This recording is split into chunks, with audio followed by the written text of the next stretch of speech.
जय हिंद आप सभी को। आप सभी कैसे हैं? आशा करता हूं कि आप लोग अच्छे ही होंगे और आप लोग मस्त तरीके से अपना अपना स्टडी करते होंगे। तो चलिए आज हम पुनः आप लोगों के बीच आ चुका हूं, है ना? आप लोग हमको ये बताइए कि अभी जो आप लोग पढ़ रहे हैं वो कौन सा चैप्टर पढ़ रहे हैं? तो सिंधु सरस्वती सभ्यता पढ़ रहे हैं। कौन सा चैप्टर पढ़ रहे हैं? तो सिंधु सरस्वती सभ्यता पढ़ रहे हैं, है ना? हालांकि वो इसका 4 क्लास अब तक हो चुका है। आज जो है 5वां क्लास होने के लिए जा रहा है। तो आज की क्लास में हम सिंधु सरस्वती सभ्यता काल को खत्म करने वाले हैं, ठीक है? आज जो है सिंधु सरस्वती सभ्यता का जो है क्लास खत्म हो जाएगा, चैप्टर खत्म हो जाएगा और ये चैप्टर खत्म होने के बाद कल हम पुनः आप लोगों के बीच आएंगे एक नया चैप्टर लेके, जिस चैप्टर का नाम रहने वाला है वैदिक सभ्यता अर्थात वैदिक काल। यानी वैदिक काल को हम लोग कल पढ़ेंगे। आज जो है सिंधु सरस्वती सभ्यता काल का जो भी छोटा बड़ा हुआ था उन सभी को हम लोग आज की क्लास में समझ लेते हैं, ठीक है?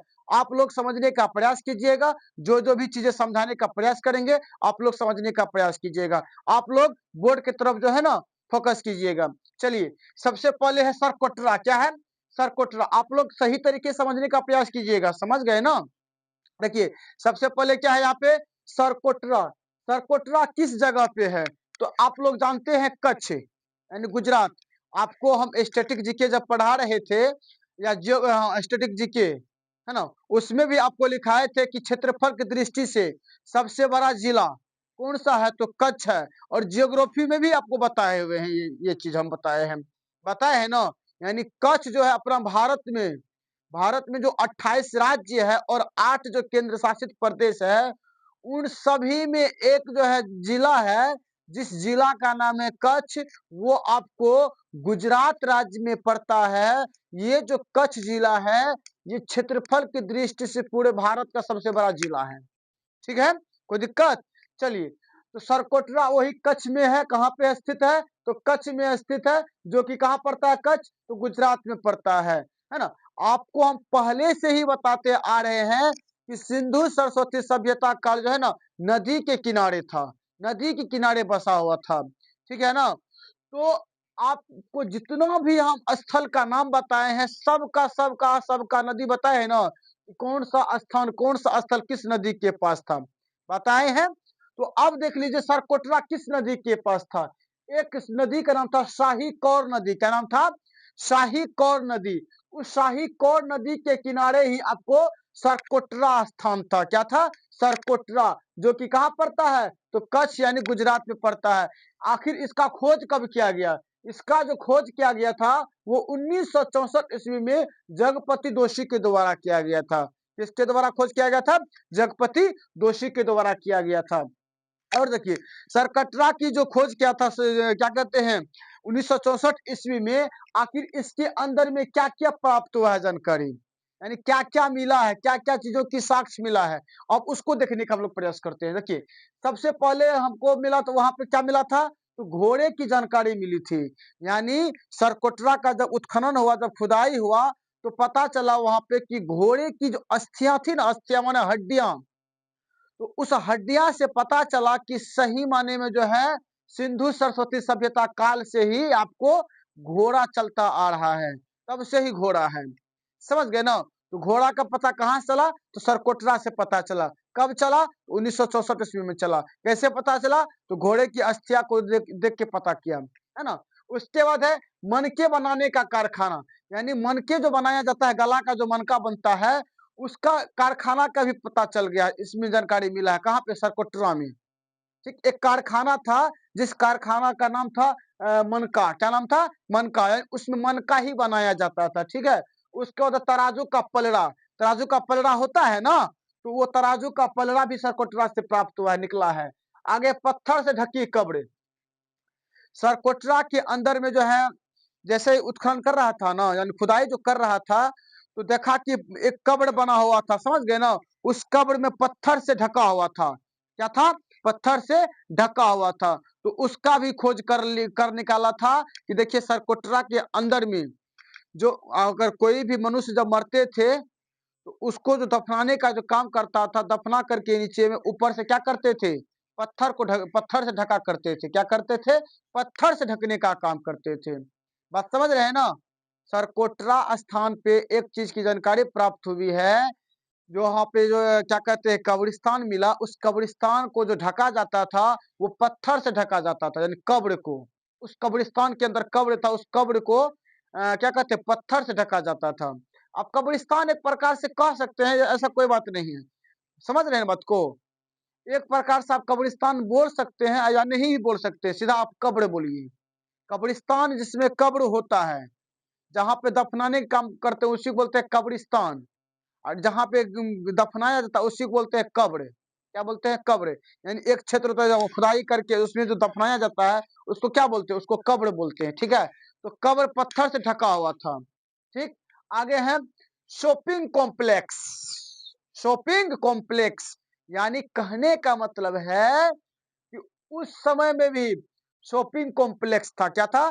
शॉपिंग कॉम्प्लेक्स था। कोई दिक्कत? शॉपिंग समझते हैं ना, शॉपिंग जो करने जाता है। आपको क्या लगता है कि शॉपिंग करने के लिए उस समय में मॉल खोला हुआ था बड़ा बड़ा? नहीं, मॉल नहीं था उस समय में जी। शॉपिंग के अंदर में कुछ कुछ जैसे हथियार हो गया या पत्थर के सामाने हो गया, बहुत सारे ऐसी चीजें हैं जो वहां पे मिलता था, कॉम्प्लेक्स में मिला करता था। समझ गया ना? वो चीजें हैं। आगे है धोलावीरा। क्या है? धोलावीरा। धोलावीरा जो है बाबू कच्छ में यानी गुजरात में पड़ता है। सेम जगह है धोलावीरा भी। ठीक है, और ये जो है लूनी नदी के किनारे बसा हुआ था।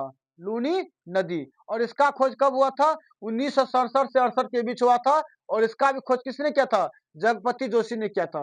वो यहाँ पे दोषी हो गया जी, जोशी होगा। क्या होगा? जोशी।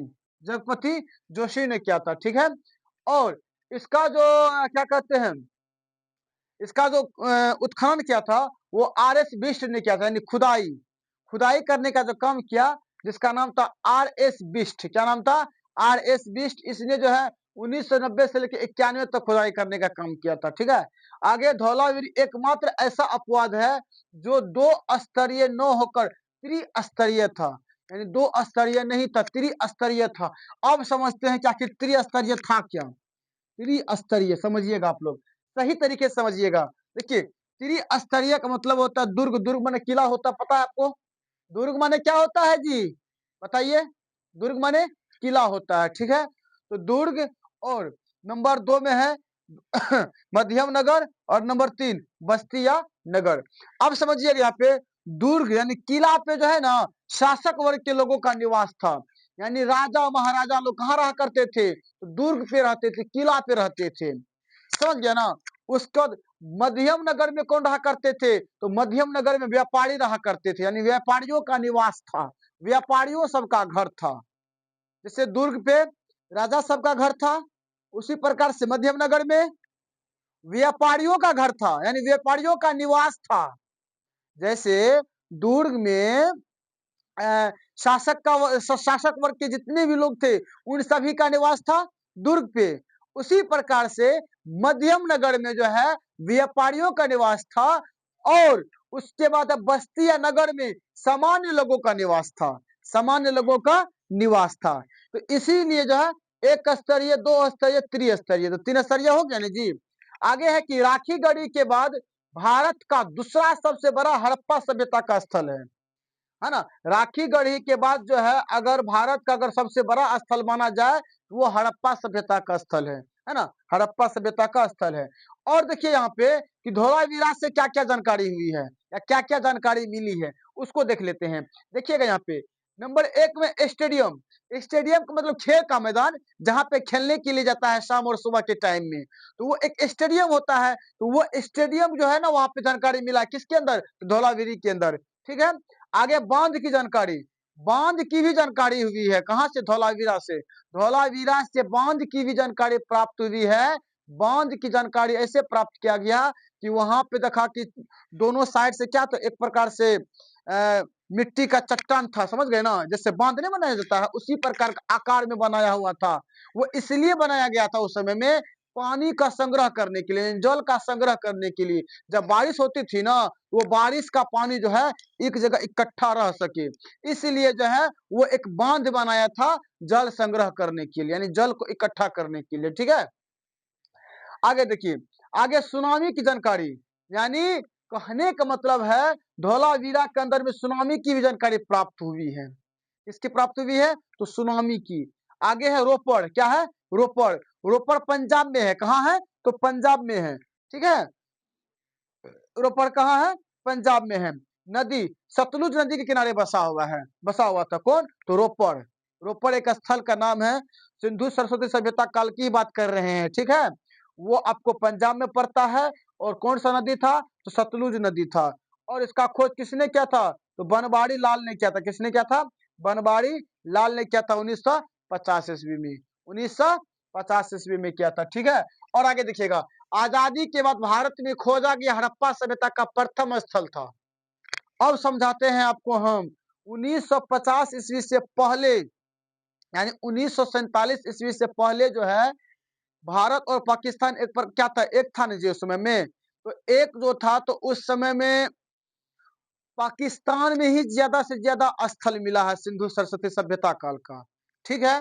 उसके बाद जैसे ही देश का जब बंटवारा हो गया 1947 ईस्वी में, तो पाकिस्तान आना जाना तो बंद हो गया। तो उस समय में दिमाग लगाया गया कि आखिर मान के चलिए कि जब पाकिस्तान के अंदर में जब इतना स्थल है, तो भारत के अंदर भी होना चाहिए। भारत के अंदर भी होना चाहिए।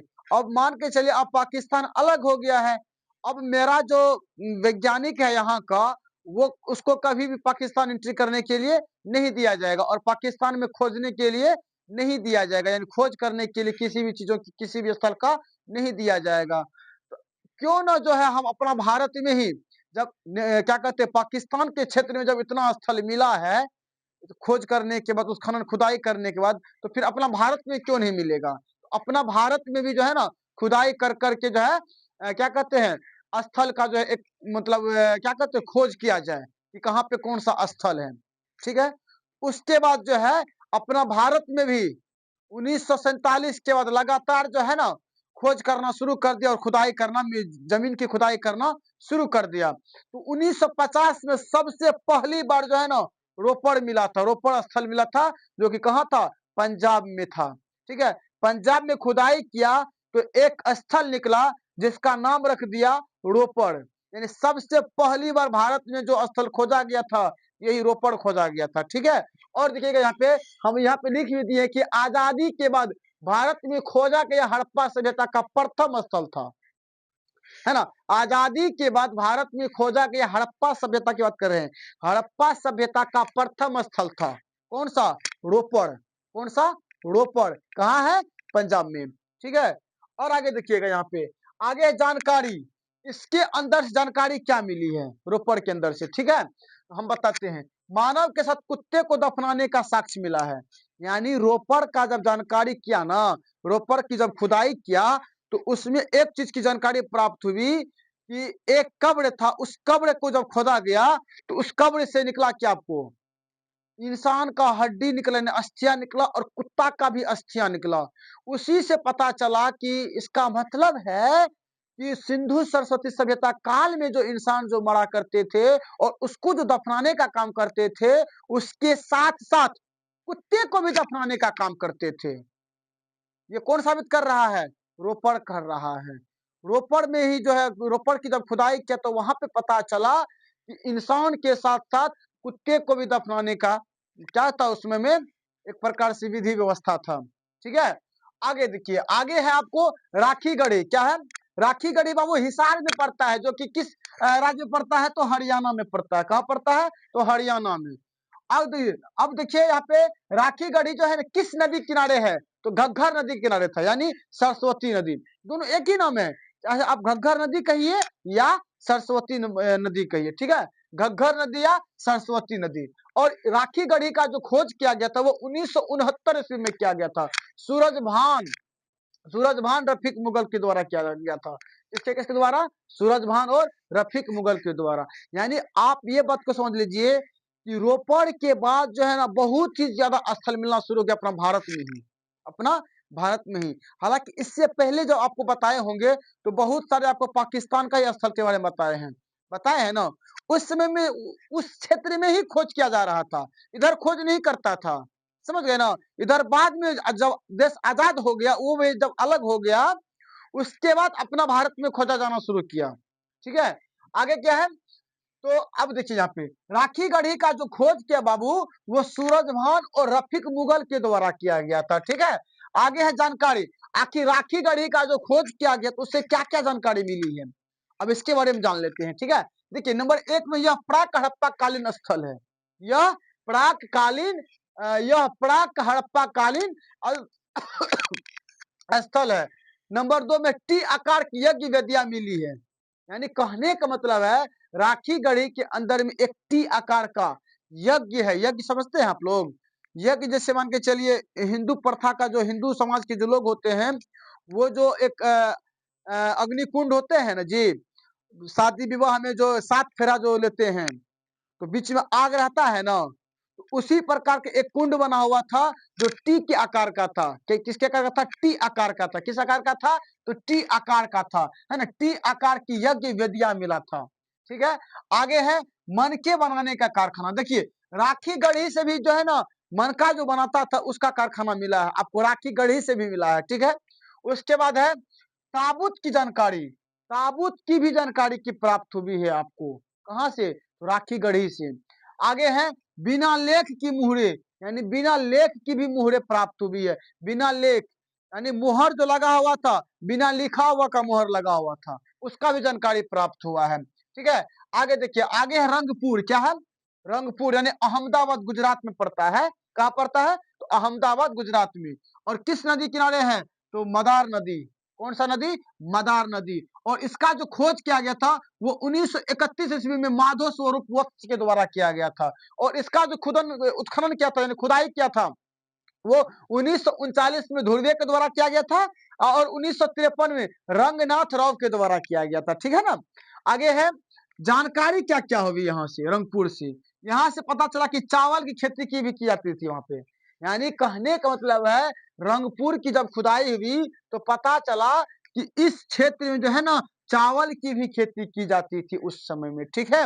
उसके बाद यहाँ से उत्तर हड़प्पा, यानी हड़प्पा काल के बाद की जानकारी हुई है, यानी कहने का मतलब है यहाँ से उत्तर हड़प्पा की भी प्राप्त हुई, यानी उत्तर हड़प्पा की भी जानकारी क्या हुई? प्राप्त हुई है।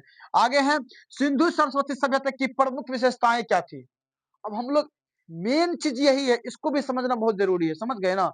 समझिएगा यहाँ पे सिंधु सरस्वती सभ्यता की प्रमुख विशेषताएं क्या क्या थी, प्रमुख विशेषताएं क्या क्या थी इसको समझते हैं। देखिएगा यहाँ पे नगर 2 स्तरों में बटे थे। नगर कितने स्तरों में बटे थे? 2 स्तरों में बटे हुए थे। लेकिन यहाँ पे एक अपवाद है जी।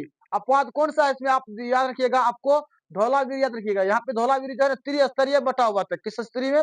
त्रिस्तरीय में बटा हुआ था। यानी धौलावीर एकमात्र ऐसा अपवाद है जो 2 स्तरीय न होकर के कैसा स्तरीय था? त्रिस्तरीय था। तो अपवाद, आप एक्सेप्शन तो हर एक चीज में है कि नहीं है? हर एक चीज में आपको अपवाद मिलेगा, समझ गए ना। तो इसमें भी अपवाद था। जैसे आपको मैक्सिमम मान के चलना है कि सिंधु सरस्वती सभ्यता काल में जो है ना वो जो नगर था वो 2 स्तरों में बटे थे। कितने स्तरों में बटे थे? तो 2 स्तरों में बटे थे। लेकिन आपको एक चीज याद रखना पड़ेगा, धौलावीरा में त्रिस्तरीय नगर था। कौन स्तरीय नगर था? तो त्रिस्तरीय नगर था। कोई दिक्कत? दुर्ग, मध्य शासक और बस्ती या नगर, कोई दिक्कत? चलिए आगे क्या है? आगे है सड़कें पक्की व एक दूसरे को समकोण पर काटती थी।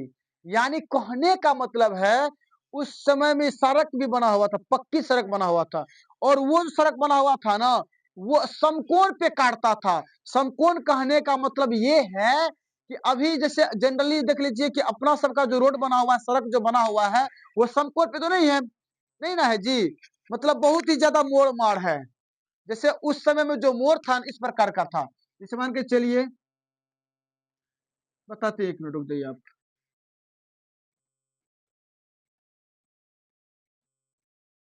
मान के चलिए एक सड़क है ना, ये जो सड़क जो काटने का जो काम करता था ऐसे काटता था, ऐसे काटता था, ऐसे ऐसे ऐसे ऐसे काटने का काम करता है, यानी समकोण काटता था। देखो ना 90 डिग्री कोण बनता है ना जी, 90 डिग्री कोण बनता है ना, 90 डिग्री कोण बन रहा है ना, हर एक डायरेक्शन में क्या बन रहा है? 90 डिग्री का कोण बन रहा है ना। यानी कहने का मतलब है कि हमेशा समकोण पे काटती थी उसका, क्या कहते हैं, सड़कें पक्की व एक दूसरे को क्या करता, समकोण पर काटने का काम करते एक दूसरे सड़क को। यानी मोड़ जो है ना, कभी भी जो है ना 60 डिग्री और 30 डिग्री पे नहीं मुड़ता था, वो हमेशा 90 डिग्री पे कटता था। कितना डिग्री पे? 90 डिग्री पे कटता था। आगे क्या है, आगे है आपको क्या कहते हैं, सड़की की चौड़ाई क्या थी? सड़की की चौड़ाई आप याद रखिएगा, इनमें से कोई एक पूछ देगा आपसे, समझ गए ना। देखिए ना, आप जो है 18 का टेबल याद रख लीजिएगा 5 बार में। 18 कम 18, 18 36, 18 54, 18 के बाद 18 25 90, याद नहीं होगा जी। 18 कम 18, 18 दुना 36, 18 तिया 54, 18 चौके 72, 18 25 90। सिर्फ और सिर्फ आपको दशमलव लगा देना, यानी 1.8, 3.6, 5.4, 7.2, 9.0। आप 18 का पहाड़ा पढ़ लीजिएगा, बीच में दशमलव लगा देना है। तो मीटर है यहाँ पे, यानी 1.8 मीटर का था, 3.6 मीटर का था, 5.4 मीटर का था, 7.2 मीटर का था और 9.0 मीटर का था या 10 मीटर का था। कहने का मतलब है आपको कि अधिकतम चौड़ाई जो थी ना सड़क का उस समय में, वो 9 मीटर या 10 मीटर का था, जिसको नेशनल हाईवे कहा जाता था, यानी राजमार्ग कहा जाता था। ठीक है, राजमार्ग। कोई दिक्कत? आगे देखिए, आगे है गंदे पानी के निकासी हेतु, गंदे पानी के निकासी हेतु पक्की नालियां बनी थी। यानी सिंधु सरस्वती सभ्यता काल में जो है नालियां जो बनी हुई थी, वो पक्की नालियां बनी हुई थी। ऐसी नालियां बनी हुई थी, तो पक्की नालियां बनी हुई थी। आगे नंबर 4 है मकान। मकान जो है पक्की ईंटों से बने हुए थे। एक इसमें भी अपवाद है बाबू, इसको भी आप लोग ध्यान में रखिएगा, है ना।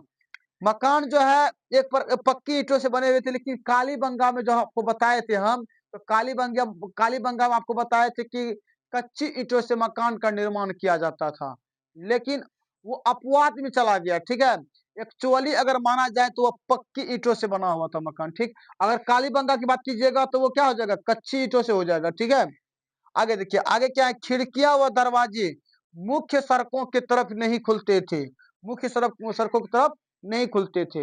यानी कहने का मतलब है कि आपको हम बताए थे इससे पहले, और इससे पहले जो क्लास नहीं किया होगा उसको करना बहुत ही जरूरी है, जो क्लास नहीं किए होंगे उसको दिक्कत बहुत ही ज्यादा होगा।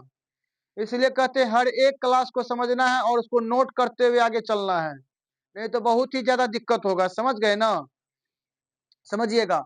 तो उस समय सिंधु सरस्वती सभ्यता काल में जो कोई भी जो इंसान जो घर बनाते जो थे ना, वो अपोजिट में उल्टा सा क्या करते थे, दरवाजा रखते थे और खिड़कियां रखते थे, रोड के सामने सामने नहीं रखते थे। सिर्फ और सिर्फ एक अपवाद है इसमें, लोथल। कौन सा अपवाद है? लोथल, जो कि हम आपको पीडीएफ के माध्यम से आपको वहां पे आपको लोथल लिखा हुआ है, हर एक चीज को हम जो है ना एक विस्तृत रूप से विस्तारित रूप से हम लिख दिए हैं, उसको आप लोग कॉपी पे नोट कर लीजिएगा। समझ गए ना, वो हम डाल देंगे आपको, हम देख लीजिएगा तो समझिएगा। यहाँ पे तो कहाँ पे थे हम? हाँ, तो लोथल में क्या था, लोथल काल में क्या था, लोथल का जो स्थल खोदा गया था, उसमें पता चला कि रोड के डायरेक्शन में, यानी रोड के दिशा में, यानी रोड की तरफ खिड़कियां और दरवाजा लगा हुआ रहता था, यानी लगाने का काम करता था लोथल में। ठीक, और बाद बाकी जो है ना अपोजिट साइड में, मान लीजिए लोथल को छोड़ करके। ठीक है, आगे ईंटों के आकार का अनुपात। तो ईंटों के आकार का अनुपात आपको लंबाई गुना चौड़ाई गुना ऊंचाई, यानी उस समय का जो ईंट का जो अनुपात था वो 1:2:4 का था, 1:2:4 का था। बात समझ रहे हैं ना, उस समय में जो है 1:2:4 का था। कोई दिक्कत नहीं ना। चलिए, तो आज जो है ये आपका टॉपिक खत्म हुआ।